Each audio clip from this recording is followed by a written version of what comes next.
navigation locks. Navigation locks are, in Italian, they are called conca di navigazione. Basically, they are like channels that you can see here. And let me zoom out.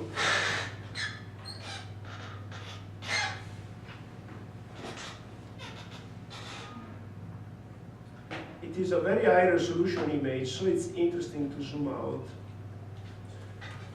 And you see it is a kind of a dock where, of an harbor where, because the problem is that ships have to pass through the barrage, and there is a difference in elevation between upstream and downstream, which is several meters.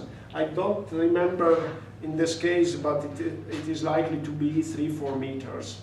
And therefore, in order to allow the ships to pass, they build these kind of small reservoirs where you have two gates, upstream and downstream. So when ships arrives from upstream, they close the downstream gate and open the upstream gate, so the water level into the dock becomes equal to the upstream level. The ship comes in, and then once that the ship is inside, they close the upstream gate and they slowly open the downstream gate, so the water level goes down and becomes equal to the downstream level, and then the ship can move forward along the river.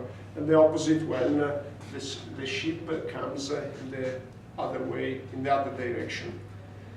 And given that this barrier was built to support navigation, they took the opportunity for including two hydropower plants, one on the left side and the other one on the right side, and because they want to use the difference in elevation to produce hydropower. And you may wonder why two hydropower plants instead of just one.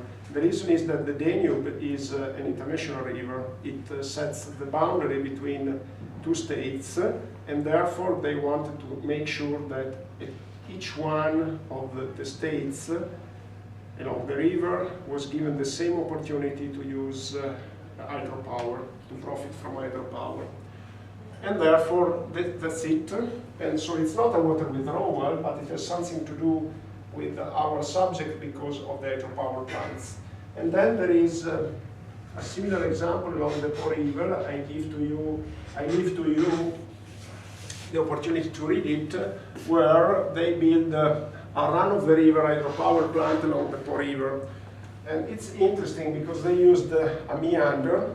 They cut the meander in order to create a difference in elevation between upstream and downstream the barrage, and they use the difference in elevation to produce the hydropower. You see the meander is here, is depicted there.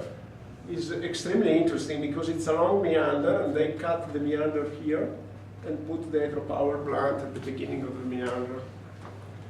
And here you see that there is an example, there are some pictures, and there is an example of the flow duration curves.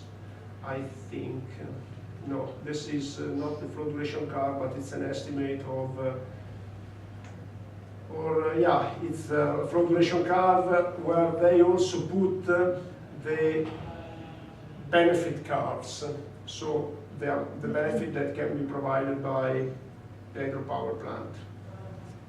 And I'm closing here, and I anticipate that the next lecture, next Monday, we will talk about inductive assessment of groundwater availability.